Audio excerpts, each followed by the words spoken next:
principal razão pela qual as pessoas dizem procure segurança é o medo. Isso vale para tudo: esporte, relacionamento, carreira ou dinheiro.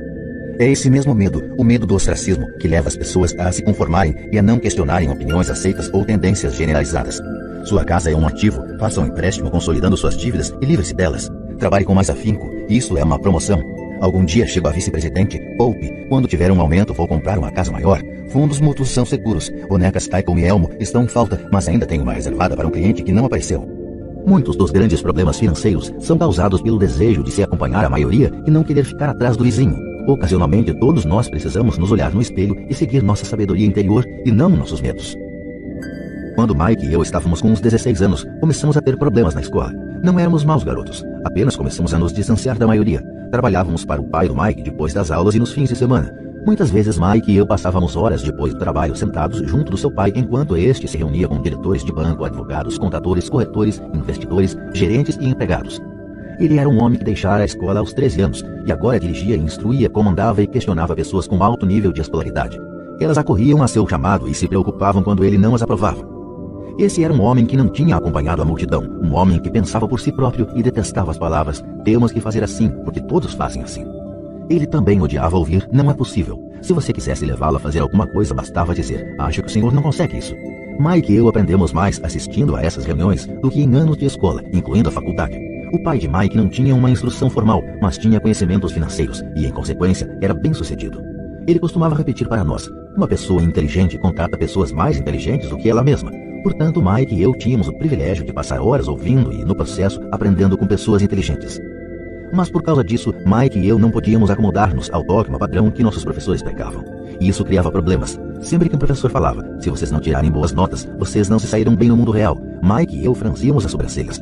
Quando nos diziam para seguir as normas e não nos desviarmos das regras, víamos por que esse processo de ensino desestimulava de fato a criatividade. Começamos a entender por que Pai Rico nos dizia que as escolas se destinavam a formar bons empregados em lugar de bons empregadores. De vez em quando, Mike e eu perguntávamos a nossos professores como se aplicava na prática o que estávamos estudando, ou por que não estudávamos o dinheiro e como ele funcionava.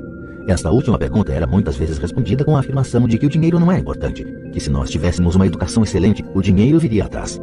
Quanto mais sabíamos sobre o poder do dinheiro, mais nos distanciávamos de nossos mestres e colegas. Meu pai instruído nunca me pressionava em relação às notas. Muitas vezes me perguntei por quê. Ele, porém, começou a discutir sobre dinheiro. Com 16 anos, já tinha provavelmente uma base de conhecimentos sobre dinheiro melhor do que minha mãe e meu pai. Eu sabia escriturar livros contábeis, ouvia especialistas em tributação, advogados especializados em questões empresariais, gerentes de banco, corretores imobiliários e investidores. Meu pai falava com professores. Certo dia, meu pai falou que nossa casa era seu maior investimento. Uma discussão um tanto desagradável teve início quando eu lhe mostrei por que não achava que uma casa fosse um bom investimento. Havia uma diferença na percepção de meu pai rico e de meu pai pobre no que se referia a casas. Um pensava que sua casa era um ativo, o outro que era um passivo. Atualmente ainda ouço contestações à ideia de que uma casa não é um ativo. E sei que para a maioria das pessoas, ela é não só o seu maior investimento, como também seu sonho. E sermos donos de nossa moradia é melhor do que nada. Eu ofereço simplesmente uma maneira alternativa de encarar esse dogma popular. Se minha mulher e eu fôssemos comprar uma casa maior, mais vistosa, nós a encararíamos não como um ativo, mas como um passivo, já que ia tirar dinheiro de nossos bolsos. Aqui vai o argumento que desenvolvo. Na verdade, não espero que a maioria das pessoas concorde com ele, uma vez que um lar agradável é um fator emocional. E no que se refere a dinheiro, grandes emoções tendem a reduzir a inteligência financeira. 1. Em relação a casas, destaco que em geral as pessoas passam a vida pagando por uma moradia que nunca será delas. Em outras palavras, compra-se uma casa nova a cada tantos anos, incorrendo cada vez em um novo empréstimo de 30 anos sobre a casa anterior. 2. Apesar de poderem deduzir os juros da hipoteca para fins de imposto de renda, as pessoas pagam todas as demais despesas com o dinheiro que sobra depois de pago o imposto, mesmo depois que liquidam a hipoteca. 3. Impostos sobre a propriedade. Os pais de minha mulher ficaram chocados quando os impostos sobre a propriedade relativos à sua residência aumentaram para $1.000 mensais. Isso ocorreu após sua aposentadoria, de modo que o aumento pressionou seu orçamento e eles se viram obrigados a mudar de casa. 4. O valor dos imóveis nem sempre aumenta. Em 1997, enquanto escrevo este livro, eu tenho amigos que devem $1 milhão por imóveis que só conseguiriam vender por $700 mil. 5. As maiores perdas são as das oportunidades que não foram aproveitadas. Se todo o seu dinheiro está comprometido com o imóvel onde mora, você pode ser obrigado a trabalhar mais porque todo o seu dinheiro continua saindo na coluna das despesas, o padrão clássico do fluxo de caixa da classe média, em lugar de aumentar a coluna dos ativos. Se um jovem casal destinasse uma soma maior à aquisição de ativos, mais tarde teria maiores facilidades, especialmente estaria preparado para pagar os estudos superiores de seus filhos. seus ativos teriam aumentado e estariam disponíveis para cobrir despesas. Com excessiva frequência, um imóvel residencial só serve como meio de incorrer em empréstimos hipotecários para pagar despesas crescentes.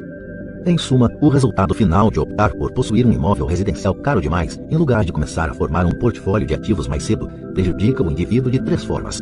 1. Perda de tempo, porque outros ativos poderiam ter registrado aumento em seu valor. 2. Perda de capital adicional, que poderia ter sido investido em vez de se ter pagado as altas despesas de manutenção relacionadas diretamente ao imóvel residencial. 3. Perdas na instrução. Com muita frequência, os casais consideram seu imóvel residencial, as poupanças e o plano de aposentadoria como o total de sua coluna de ativos. Como não têm dinheiro para investir, eles simplesmente não investem. Isso lhes custa a experiência do investimento. Quase nunca conseguem tornar-se o que o mundo dos investimentos denomina um investidor sofisticado. E os melhores investimentos são em geral oferecidos aos investidores sofisticados, que por sua vez, vendem-nos às pessoas que buscam a segurança. A demonstração financeira de meu pai instruído é a melhor demonstração da vida de alguém que está na corrida dos ratos. Suas despesas sempre acompanharam sua renda, de modo que nunca investiu em ativos. Em consequência, seus passivos, como a hipoteca imobiliária e as dívidas do cartão de crédito, eram maiores que seus ativos. A demonstração financeira pessoal de pai rico, por outro lado, reflete os resultados de uma vida dedicada ao investimento e à minimização do passivo. Uma revisão da demonstração financeira de meu pai rico mostra por que os ricos ficam mais ricos. A coluna dos ativos gera renda mais do que suficiente para cobrir as despesas, com o saldo reinvestido na coluna dos ativos. A coluna dos ativos continua crescendo e, portanto, a renda gerada continua crescendo com eles. O resultado é, os ricos ficam mais ricos. A classe média se encontra em um estado de constantes dificuldades financeiras. Sua renda principal é gerada por salários, e quando seus salários aumentam, os impostos também aumentam. Suas despesas tendem a crescer no mesmo montante de seus salários, daí a expressão corrida dos ratos. Eles consideram seu imóvel residencial como seu principal ativo, em lugar de investir em ativos geradores de renda. O padrão de se considerar o imóvel residencial como investimento e a filosofia de que um aumento de salário significa que você pode comprar uma casa maior ou gastar mais é a base do atual endividamento da sociedade. Este processo de despesa crescente faz com que as famílias se endividem mais e tenham mais incerteza financeira, mesmo quando progridem no emprego e recebem aumentos salariais regulares.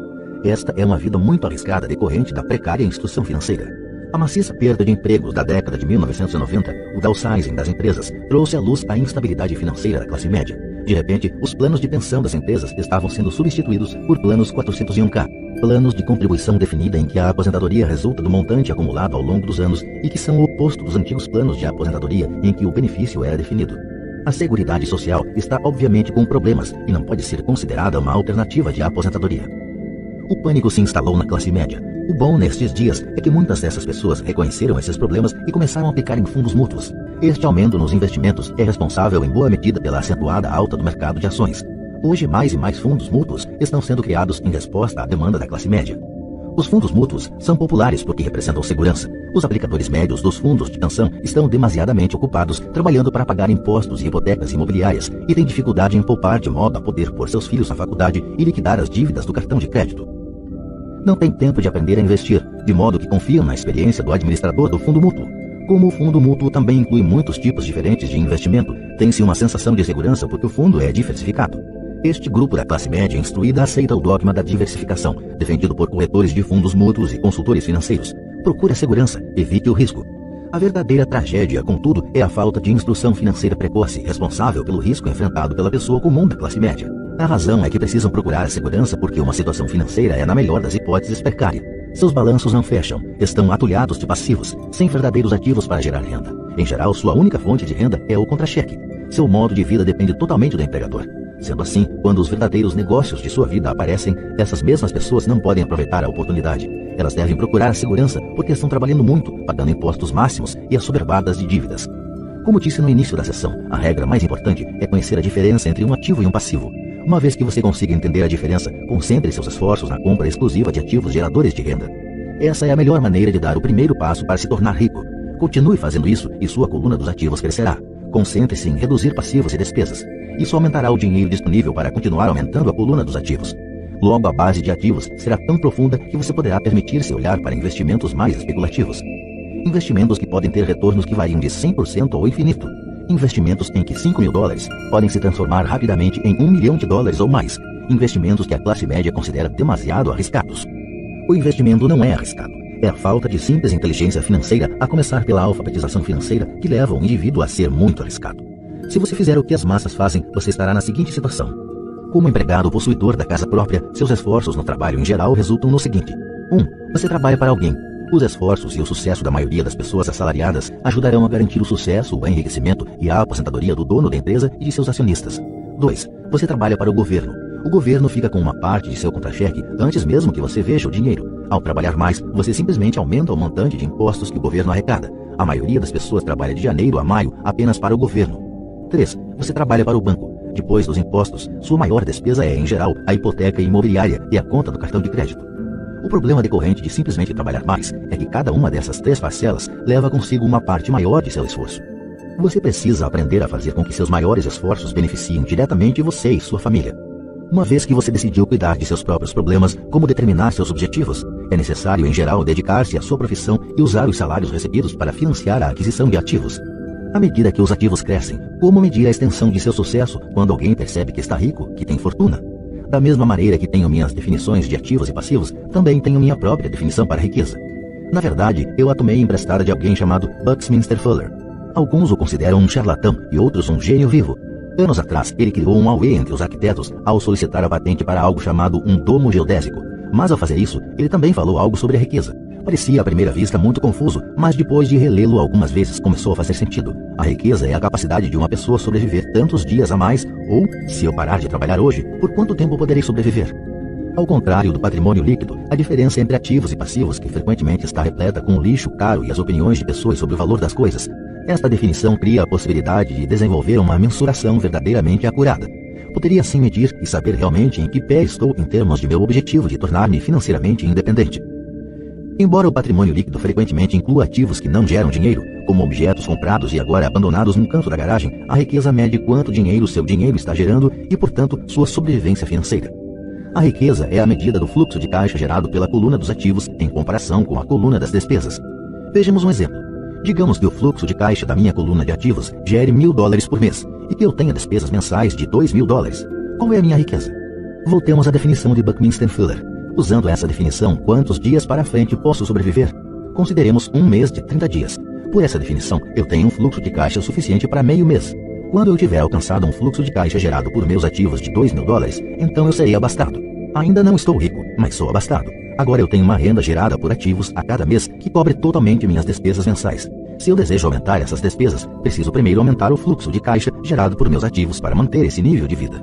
Observe que nesse ponto eu não dependo mais de meu salário. Eu me concentro com sucesso em construir uma coluna de ativos que me tornou financeiramente independente. Se eu largar meu emprego hoje, eu poderei cobrir minhas despesas mensais com o fluxo de caixa gerado por meus ativos. Meu próximo objetivo poderia ser empregar o excedente de meu fluxo de caixa no reinvestimento em mais ativos. Quanto mais dinheiro for destinado para a coluna dos ativos, mais esta crescerá. Quanto mais meus ativos crescerem, mais aumentará meu fluxo de caixa. E enquanto eu mantiver minhas despesas menores do que o fluxo de caixa gerado por esses ativos, eu me tornarei mais rico, com mais e mais fontes de renda, além de meu trabalho físico. Enquanto este processo de reinvestimento continuar, estarei no caminho do enriquecimento.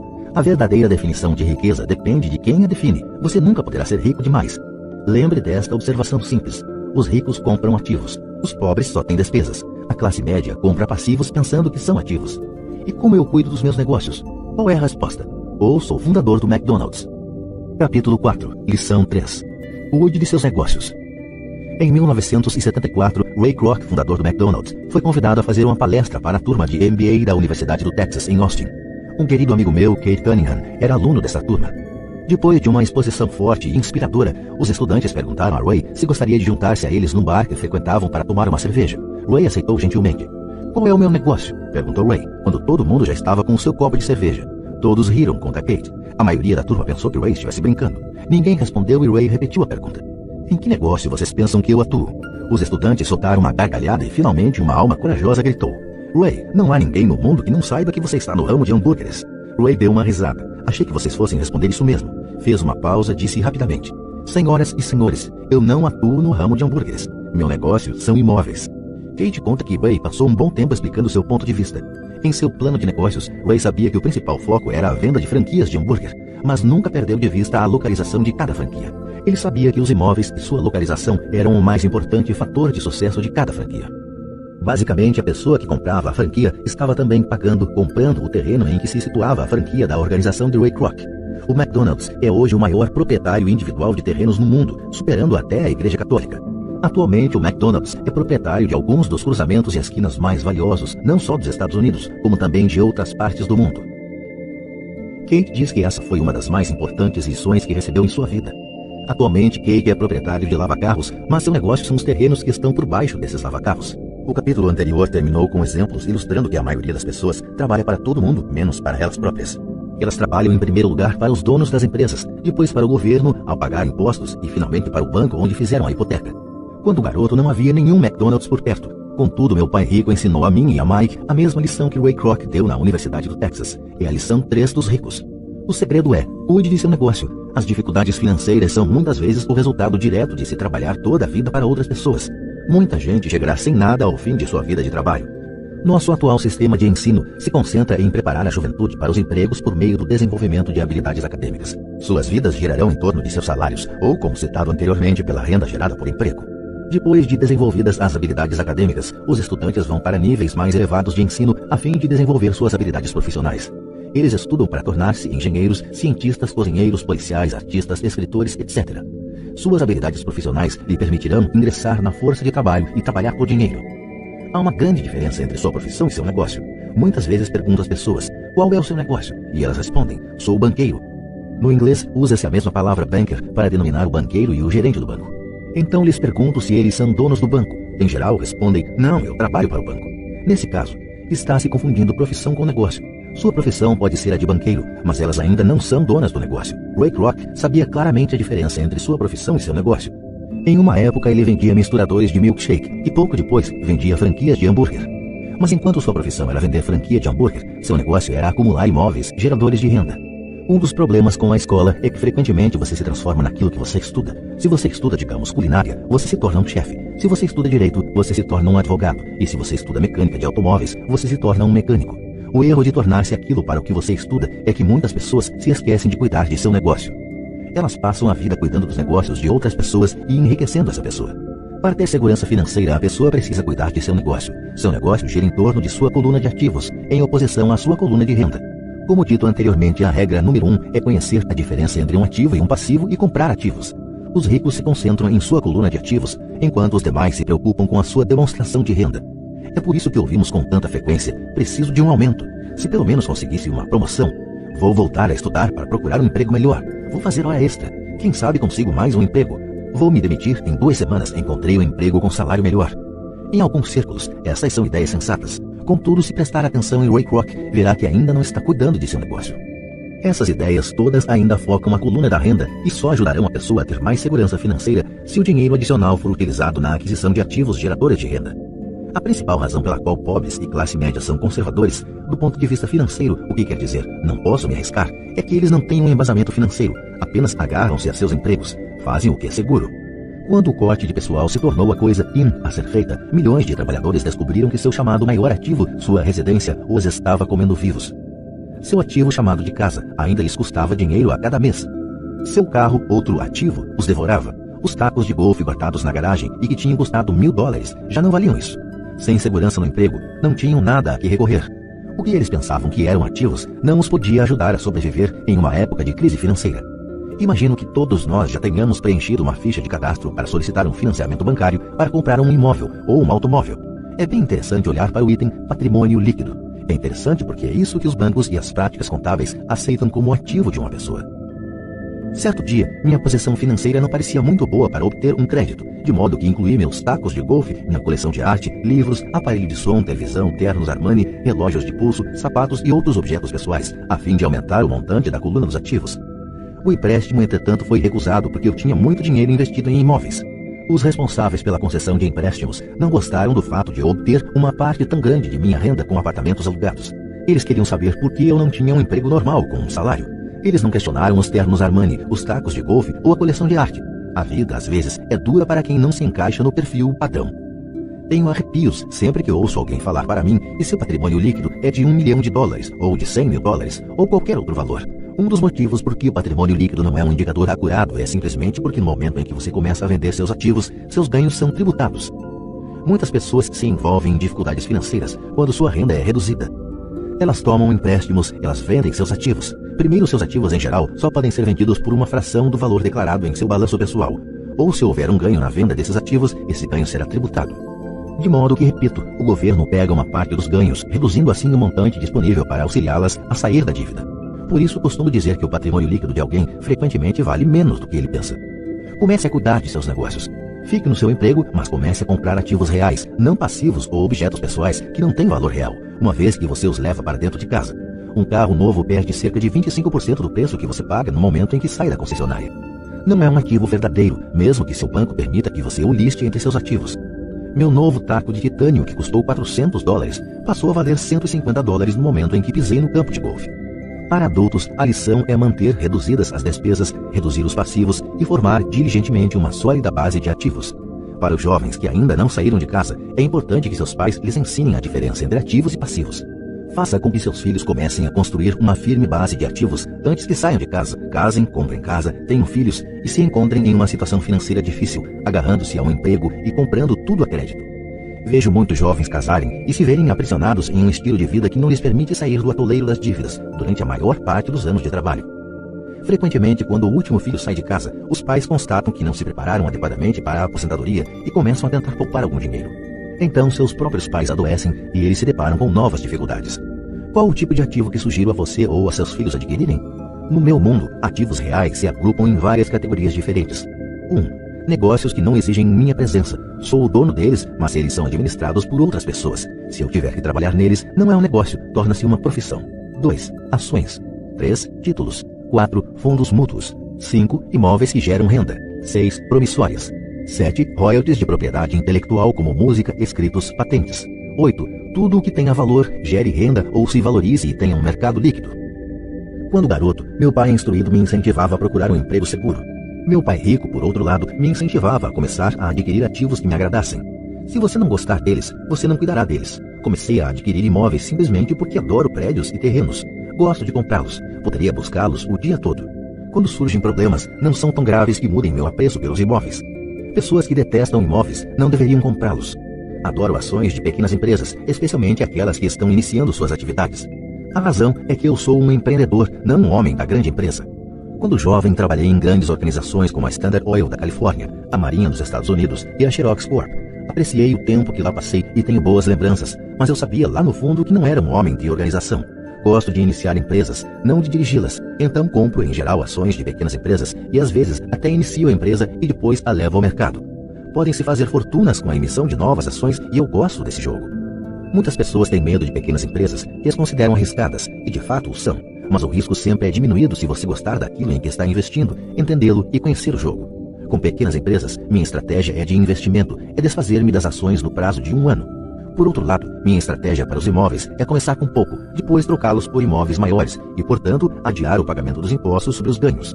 Isto permite que seu valor aumente acentuadamente. Costumo ficar com os imóveis menos do que 7 anos.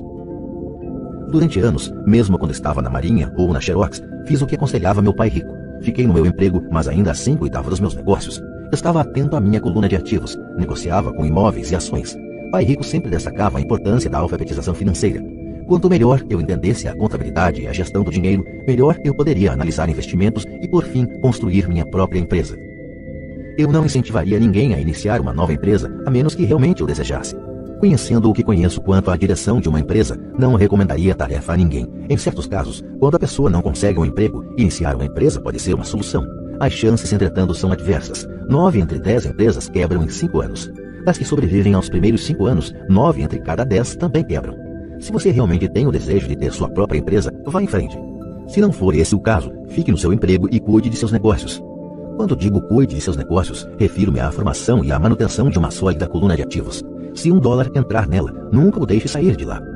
Pense deste modo, uma vez que $1 entra na coluna dos ativos, ele se transforma em seu empregado. O melhor do dinheiro é que ele trabalha 24 horas por dia e pode fazê-lo durante gerações. Fique no seu emprego, seja um ótimo empregado, mas construa essa coluna de ativos. À medida que seu fluxo de caixa cresce, você pode comprar alguns artigos de luxo. Uma distinção importante é que os ricos compram os artigos de luxo por último, enquanto pobres e classe média tendem a fazê-lo antes. Nos Estados Unidos, os pobres e a classe média frequentemente compram itens de luxo como casas grandes, diamantes, peles, joias ou barcos, porque desejam parecer ricos. Parecem ricos, mas na verdade estão afundando em dívidas. As pessoas que já têm dinheiro, os ricos a longo prazo, constroem primeiro sua coluna de ativos. Então, com a renda gerada por sua coluna de ativos, compram os artigos de luxo. Os pobres e a classe média compram artigos de luxo com seu próprio suor, sangue e com a herança de seus filhos. O luxo verdadeiro é uma recompensa por ter investido e desenvolvido uma coluna de ativos. Por exemplo, quando minha mulher e eu auferimos uma renda maior com nossos apartamentos, ela comprou sua Mercedes. Ela não fez nenhum trabalho extra ou arriscou sua parte porque os imóveis compraram o carro. Contudo, ela teve que esperar durante 4 anos enquanto o portfólio de imóveis crescia e finalmente começou a gerar suficiente renda extra para pagar o carro. Mas o luxo, a Mercedes, foi uma verdadeira recompensa. Ela provou que sabia como aumentar sua coluna de ativos. Esse carro significa muito mais para ela do que apenas outro carro bonito. Significa que utilizou sua inteligência financeira para adquiri-lo. O que muita gente faz é comprar compulsivamente um carro ou outro bem de luxo a crédito. Podem estar se sentindo entediadas e desejam apenas um brinquedo novo. Comprar um luxo a crédito leva alguém mais cedo ou mais tarde a se ressentir desse luxo, porque o endividamento se torna um ônus financeiro.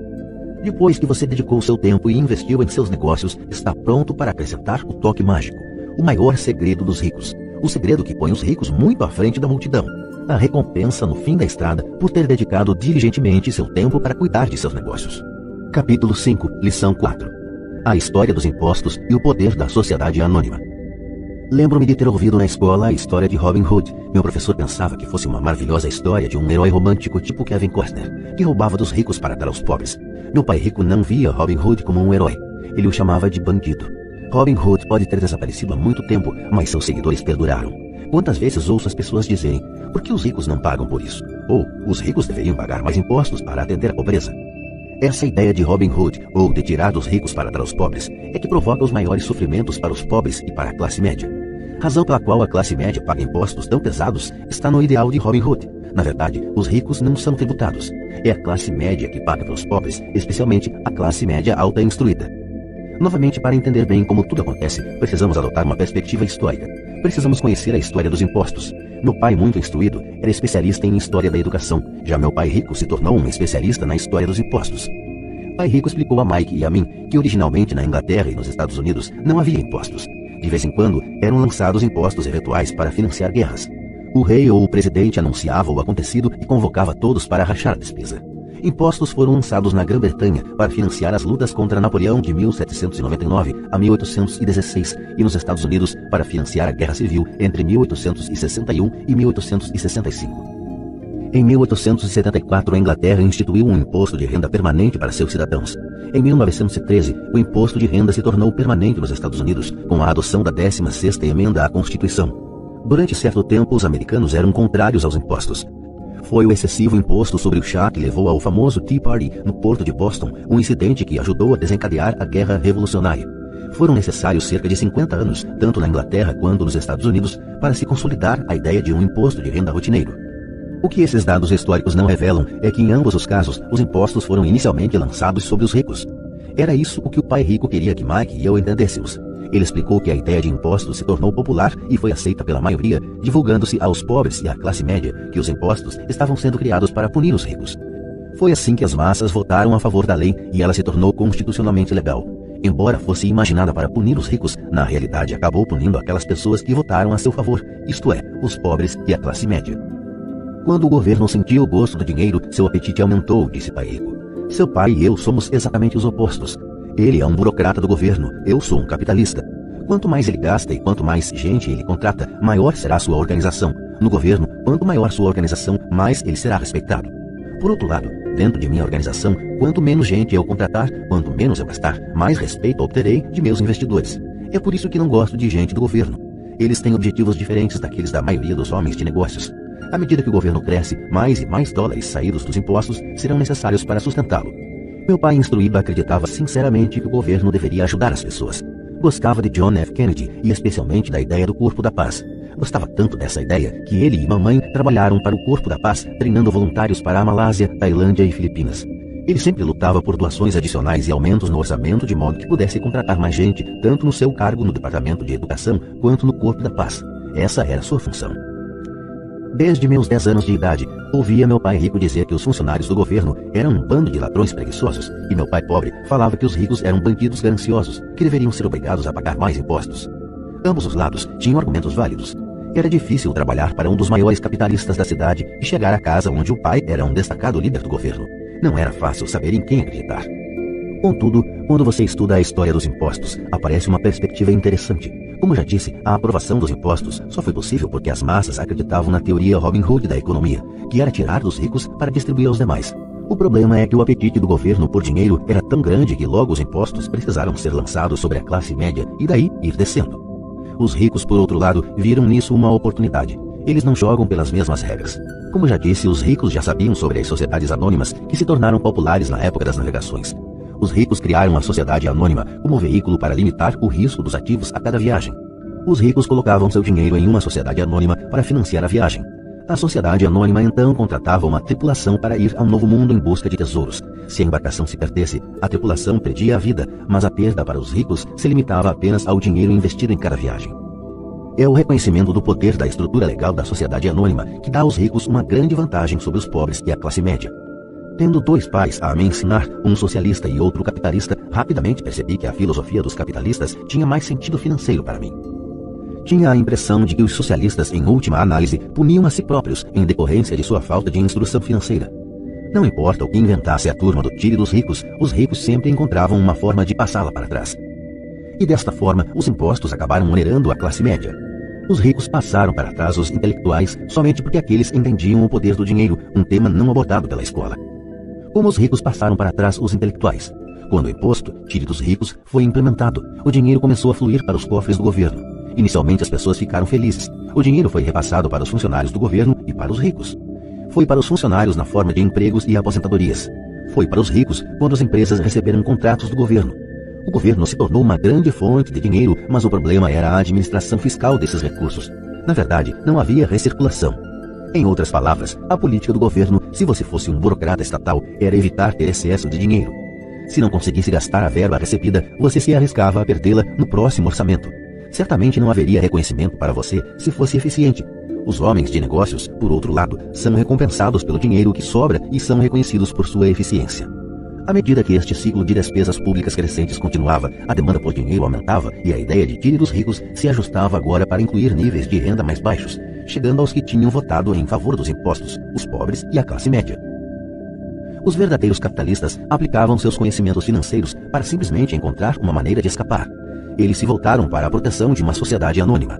Uma sociedade anônima protege os ricos. Mas o que muita gente desconhece é que uma sociedade anônima não é algo concreto, no sentido literal do termo. Uma sociedade anônima é simplesmente uma pasta de arquivo com alguns documentos legais que descansa no escritório de um advogado e está registrada em um órgão público. Não é um edifício com o nome de uma empresa, não é uma fábrica ou um grupo de pessoas. Uma sociedade anônima é simplesmente um documento legal que cria um corpo jurídico sem alma. A fortuna dos ricos estava novamente protegida. Mais uma vez, as sociedades anônimas se tornaram populares depois que as leis do imposto de renda permanente foram aprovadas, porque a alíquota do imposto de renda sobre as sociedades anônimas era menor do que as vigentes sobre as pessoas físicas. Além disso, como foi mostrado anteriormente, certas despesas poderiam ser descontadas da renda tributável da sociedade anônima. Esta guerra entre os que têm e os que não têm se mantém há centenas de anos. É a turma do tire dos ricos contra os ricos. A batalha é travada sempre que são discutidas leis e continuará sempre. O problema é que as pessoas que perdem não têm informação. Se elas entendessem a maneira como os ricos jogam, também poderiam jogar. Então estariam a caminho de sua independência financeira. É por isso que me arrepio toda vez que ouço um pai aconselhar seu filho a estudar para poder conseguir um bom emprego seguro. Um empregado com um emprego bom e seguro não tem escapatória. O americano comum de hoje trabalha de 5 a 6 meses para o governo antes de ter conseguido o suficiente para pagar seus impostos. Em minha opinião, isso é tempo demais. Quanto mais arduamente você trabalha, tanto mais você paga ao governo. É por isso que acredito que a ideia de tire dos ricos acaba sendo um tiro pela culatra para aqueles que a votaram. Toda vez que as pessoas tentam punir os ricos, estes não apenas não obedecem, como reagem. Eles têm o dinheiro, o poder e a intenção de mudar as coisas. Não ficam sentados e pagam voluntariamente mais impostos. Ao contrário, buscam maneiras de minimizar sua carga tributária. Contratam advogados e contadores competentes e convencem os políticos a mudar as leis ou a criar artifícios legais. Eles têm os recursos para fazer mudanças. O Código Tributário dos Estados Unidos também oferece outras formas de elidir os impostos. Muitos desses instrumentos estão à disposição de qualquer um, mas são em geral os ricos que tiram proveito deles porque cuidam de seus negócios. Por exemplo, 1031 é um jargão para a seção 1031 do Código da Receita Federal, que permite a um vendedor adiar o pagamento dos impostos sobre o ganho de capital resultante da venda de um imóvel se este for trocado por um imóvel mais caro. Se você continuar aumentando seu patrimônio mediante a troca de imóveis, seus ganhos não serão tributados enquanto você não liquidar a transação. As pessoas que não se beneficiam desta poupança de impostos, permitida legalmente, estão perdendo uma grande oportunidade de aumentar sua coluna de ativos. Os pobres e a classe média não têm os mesmos recursos. Eles ficam sentados e deixam que o governo espete em seus braços as agulhas para a doação de sangue. Atualmente fico chocado com o número de pessoas que pagam mais impostos ou aplicam menos deduções simplesmente porque têm medo do governo. E sei como um agente tributário do governo pode ser apavorante e intimidante. Tenho amigos cujos negócios foram fechados e destruídos, para só depois descobrirem que se tratava de um erro do governo. Eu percebi isso. Mas o preço de trabalhar de janeiro a meados de maio é um preço muito alto para essa intimidação. Meu pai pobre nunca se rebelou, nem meu pai rico. Este foi apenas mais esperto e usou as sociedades anônimas, o maior segredo dos ricos. Você lembrará a primeira lição que aprendi com o meu pai rico. Eu era um garoto de 9 anos que teve que sentar e esperar até que ele resolvesse falar comigo. Frequentemente sentei em seu escritório esperando que ele me atendesse. Ele me ignorava propositalmente. Queria que eu reconhecesse seu poder e desejasse ter um dia esse mesmo poder. Durante todos os anos que estudei e trabalhei com ele, sempre me lembrou que conhecimento é poder. E com o dinheiro vem mais poder, o que exige conhecimento certo para mantê-lo e fazê-lo se multiplicar. Sem esse conhecimento, o mundo arrasta você. Pai rico sempre recordava a mim e a Mike que o maior tirano não era o patrão ou o supervisor, mas o homem dos impostos. Se você deixar, o homem dos impostos sempre tirará mais de você. A primeira lição relativa a fazer o dinheiro trabalhar para mim, em vez de trabalhar pelo dinheiro, tem na verdade tudo a ver com o poder. Se você trabalha pelo dinheiro, está cedendo o poder a seu empregador. Se seu dinheiro trabalha para você, você mantém e controla o poder. No momento em que adquirimos esse conhecimento do poder do dinheiro trabalhando para nós, Pai Rico quis que nos tornássemos financeiramente espertos e não deixássemos os tiranos nos intimidarem.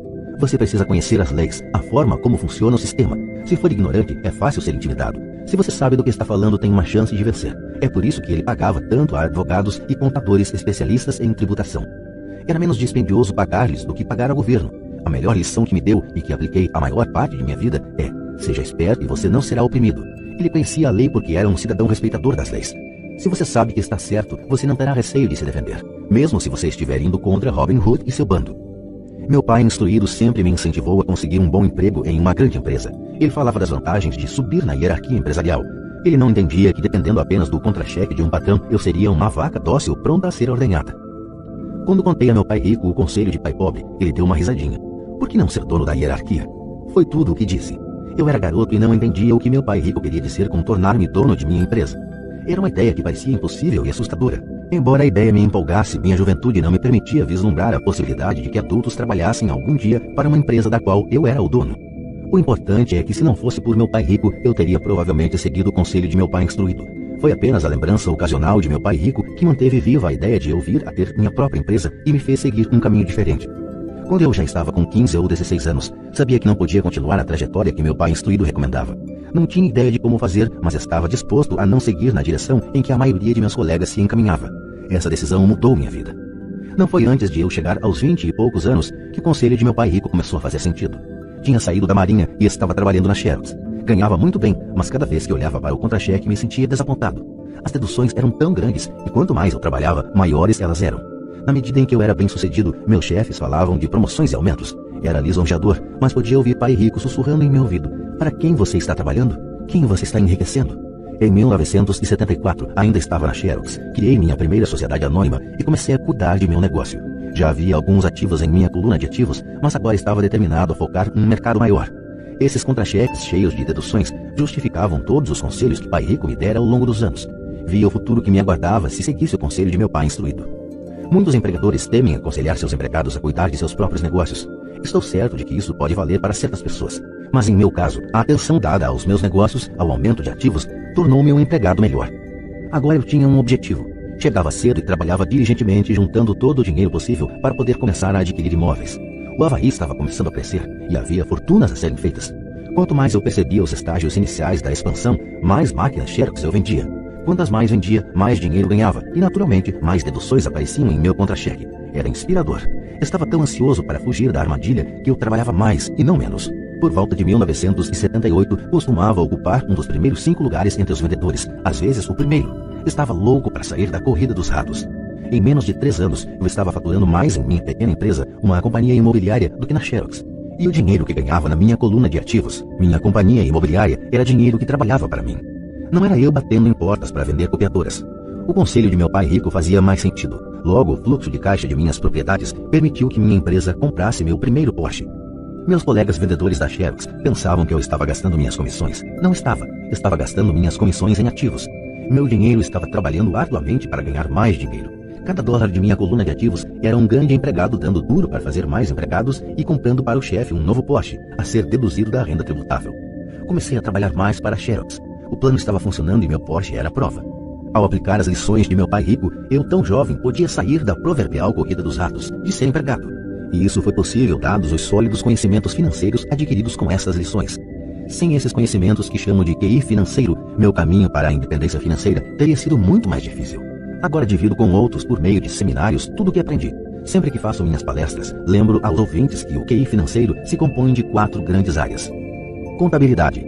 É o que chamo de alfabetização financeira, uma habilidade vital se você quer construir um império. Quanto mais dinheiro estiver sob sua responsabilidade, mais acuidade é exigida ou a casa desmorona. É o lado esquerdo do cérebro, ou os detalhes. A alfabetização financeira é a capacidade de ler e entender demonstrações financeiras. Isso lhe permite identificar os pontos fortes e fracos de qualquer negócio. Investimento. O que eu chamo de ciência do dinheiro que faz dinheiro, isso envolve estratégias e fórmulas. É o lado direito do cérebro, ou o lado criativo. Entendimento dos mercados. A ciência da oferta e da demanda. A necessidade de conhecer os aspectos técnicos do mercado, o que está relacionado à emoção. O boneco Tycoon e Elmo, no Natal de 1996, é um caso de mercado técnico ou conduzido pelas emoções. O outro fator de mercado é o dos fundamentos ou do sentido econômico de um investimento. O investimento faz sentido ou não de acordo com as condições correntes do mercado. Muitas pessoas pensam que os conceitos de investimento e a compreensão do mercado são muito complexos para as crianças. Elas não conseguem ver que as crianças conhecem esses assuntos intuitivamente. Para aqueles que não estão familiarizados com o boneco Elmo, esse era o personagem de Vila Sésamo, que estava povoando o sonho das crianças antes do Natal. A maioria das crianças queria um e o colocava em primeiro lugar em sua lista de presentes. Muitos pais se perguntavam se a empresa estava retendo intencionalmente o produto fora do mercado, enquanto o continuava anunciando nas vésperas do Natal. Desencadeou-se um pânico em função da grande demanda e da oferta escassa. Sem encontrar bonecos à venda nas lojas, especuladores viram uma oportunidade de fazer pequenas fortunas à custa de pais desesperados. Os infelizes pais que não acharam o boneco foram forçados a comprar outros brinquedos. A incrível popularidade do boneco Elmo não fazia